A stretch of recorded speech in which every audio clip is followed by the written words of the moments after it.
Ian Dolan. Angela Stevens. Kirk Hansen. My name is Jay Patterson, and I'm proud to work for Halliburton. My name's Ben Carter, and within the first week of being in Iraq, I knew that that wasn't going to be the company that I wanted to be with. Halliburton was hired to provide clean, safe cooking, cleaning, shower water for the military. One of Halliburton's employees saw something wiggling in the water in his toilet bowl. So I went and tested the water in our water storage tanks. There was no chlorine in them, none. The water we showered in every single day was extremely contaminated. And when I talk about contaminated water, I'm saying malaria, typhus, giardia, cryptosporidium. I mean, the list is really, really long. Halliburton is accused by its own employees of exposing troops to contaminated water in Iraq. When I tried to notify the troops that they may be exposed to a serious health risk, I was told that the military was none of my concern. They were only concerned with making their profit and didn't care how it may affect the troops. Of the 67 water treatment plants that Halliburton run, 63 of them weren't providing safe water. And the Marines are showering in it every single day.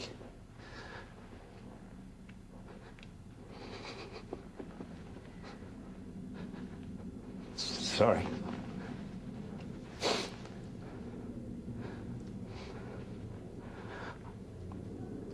I was there to help them.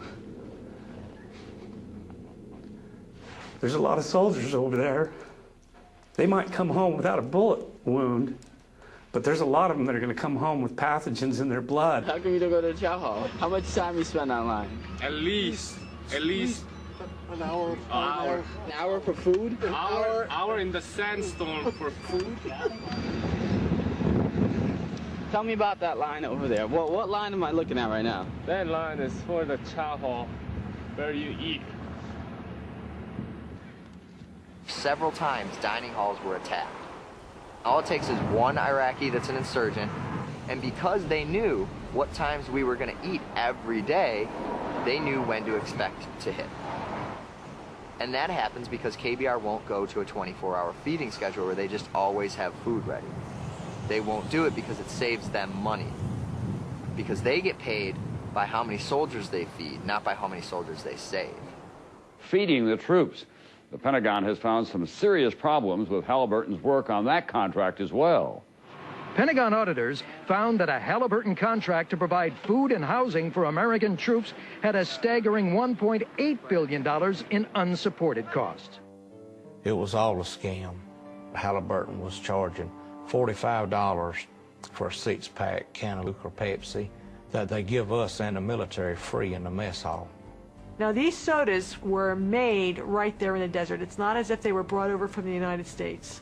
These sodas were made with Arabic wraps, you know, Coca-Cola, Pepsi-Cola, whatever, right there in the desert. So it's not as if they had an exorbitant transportation rate. They had the little mobile units that we had to put our clothes in, like a net duffel bag.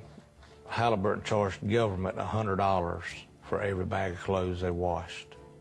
Whenever we got our laundry back, it felt worse than when we turned it in. Everything was still grimy. I stopped taking my laundry into KBR, and instead, I was washing it in the sink.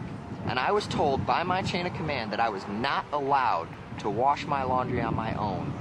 I had to take it to KBR to have it washed, even though we all knew that they were doing a horrible job because they get $99 a bag for a bag of laundry that I could do at home for $3. The legal way of stealing from the government or taxpayers' money. The Pentagon audit released last night that found the company is overcharging taxpayers. Halliburton Company billed taxpayers for its contract work in Iraq. It is your money that's being used. These contracts are managed under a system called Cost Plus, which is the opposite of trying to save money. It guarantees that everything that you buy will be paid back and reimbursed if it's seen as justified, and you'll be given a profit in addition. A cost-plus arrangement that critics say leaves little incentive to save. The more taxpayer dollars Halliburton spends, the more Halliburton makes. Cost plus encourages you to run up the cost of a program because you are going to get a percentage of the end result. And so there's no incentive to stay at Motel 6. Stay at the Ritz-Carlton in Qatar, folks. The place that they chose for orientation in Kuwait was a huge resort set right on the ocean. Had, I think, 3 swimming pools. So it was better than the Wyndham in Texas or the Ritz. It was fancied up. Marble floors, mahogany woodwork. It was just beautiful. They had sea-doos, jet skis they could use. You could go and rent wave runners and go out and play in the water. We were renting wave runners, and we got paid by the hour to do it. I was told this: don't question it, enjoy it. Several government agencies are currently investigating if Halliburton overcharged for work already completed in Iraq. They had 5-star meals catered in every day. It was so lavish. Rows of vegetable platters, beef platters, fish platters. It's a cost-plus contract. KBR looked at it, the more money we spend, that's the more money we get in our pockets. We had it made over there compared to the military. I mean, those guys were living in tents, and we had air-conditioned private hooches. The tents that we were staying in were completely moldy, and everybody was getting sick with respiratory infections. They're getting paid millions of dollars. Why can't they even give us a tent that doesn't make us sick to live in it? The soldiers are sleeping on these little cots out in the middle of the desert, while these KBR executives are driving these $40,000 vehicles. They and their secretaries are driving at least a $30,000 to $40,000 vehicle. This secretary lives in this complex, eats her meals in this complex, has her laundry delivered to her, has no reason to go anywhere at any time, but has a brand new top-of-the-line Ford or Chevy pickup with everything imaginable on it that you could put on it. Chrome rims and leather interior and CD players and all these extra amenities that, you don't really need in wartime. Why do they need an H2 Hummer? Why do they have Cadillac Escalades in Iraq for Halliburton managers?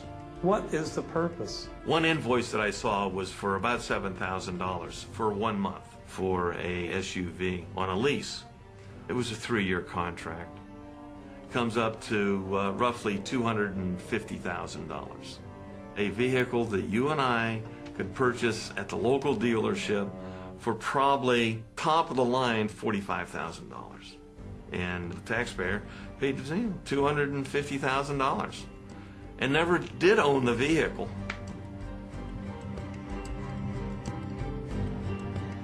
They got the wrong equipment, ordered the wrong stuff.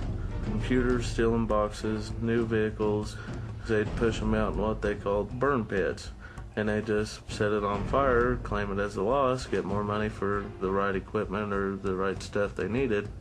Why would you need to order somebody else's wrong equipment just because somebody pays you to do it?